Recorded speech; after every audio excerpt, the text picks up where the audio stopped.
Christmas in the corporate world has always fascinated me.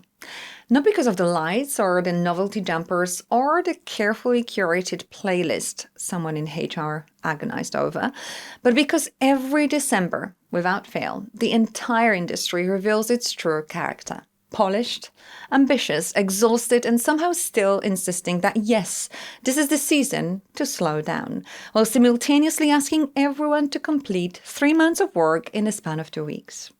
Christmas in our corporate world is, of course, all about celebration. The gatherings, the year-end rituals, the carefully orchestrated moments of cheer. But more than anything, it's a mirror. A very shiny, reflective, occasionally unforgiving mirror. And it shows us exactly who we've been this year. The pace we kept, the pressure we tolerated, and the parts of ourselves we perhaps left behind along the way.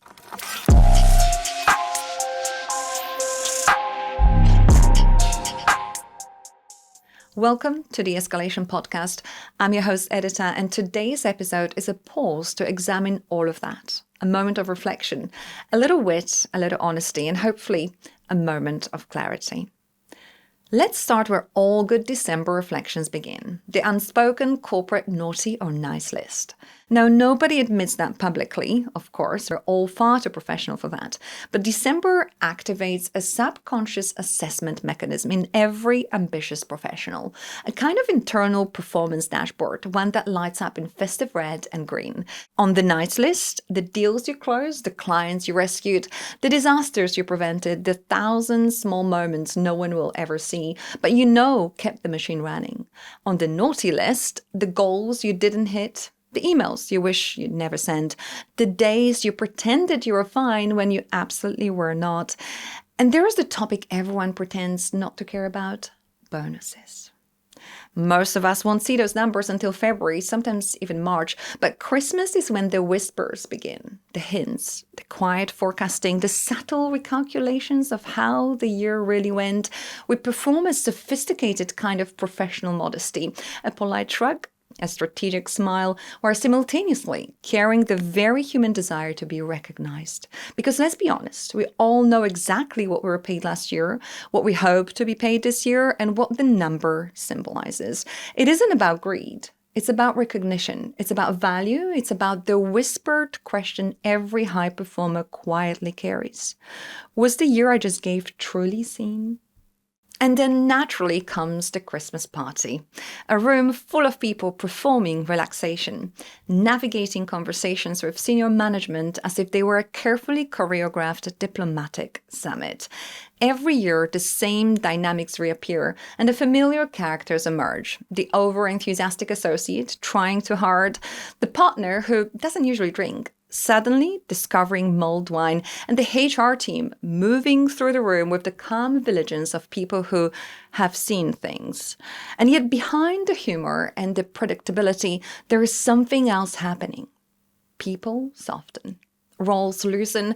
Someone who spends the entire year giving updates in bullet points suddenly becomes warm, funny, and more human. The Christmas party has always served an unspoken purpose. It loosens the edges of our roles. I've always felt like it's the one moment in the corporate calendar where the armor slips, where for a moment titles and structures blur and people allow a little more of their actual selves to resurface. The humor, the personality, the humanity that rarely fits into a meeting agenda. It's a glimpse of who we are outside the architecture of our job descriptions, a permission slip to be more than your title. But Christmas in corporate life also brings a very particular kind of tension. December has an energy that no other month dares to imitate. It's a compressed cocktail of ambition, exhaustion, and frantic urgency. Suddenly, every deal must be closed before year end. Every negotiation must be wrapped up ahead of the break. Every report must be finalized because January will be too busy. There's no logic to it. Deadlines appear out of nowhere as if the world is about to end. Everything that was perfectly acceptable in November becomes critical in December. And the truth is, we're all so tired.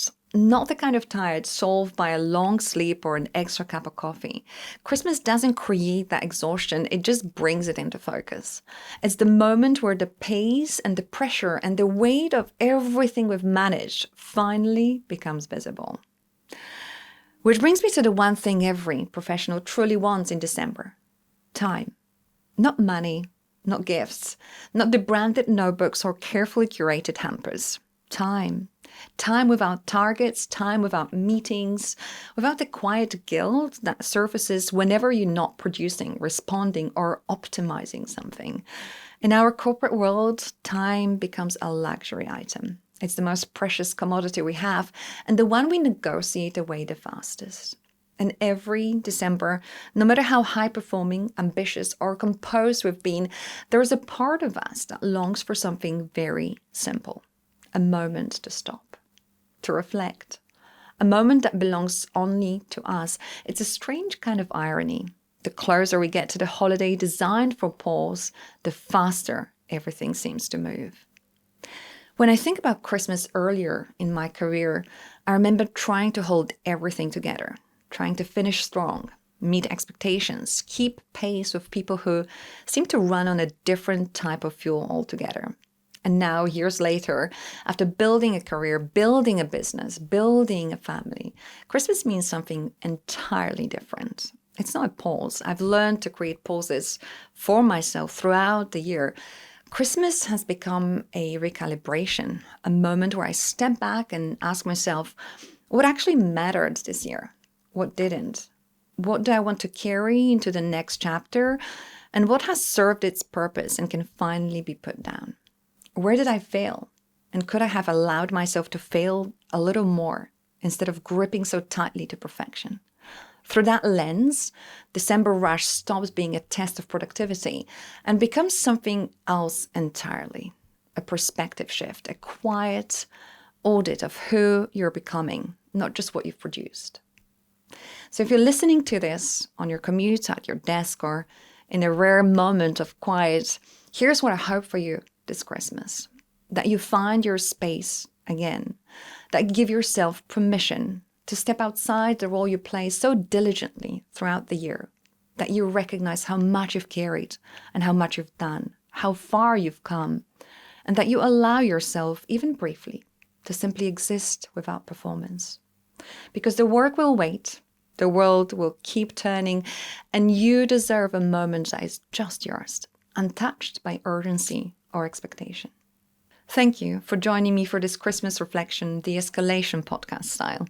I hope you rest, I hope you reset, and I hope truly that your inbox stays quiet. Merry Christmas.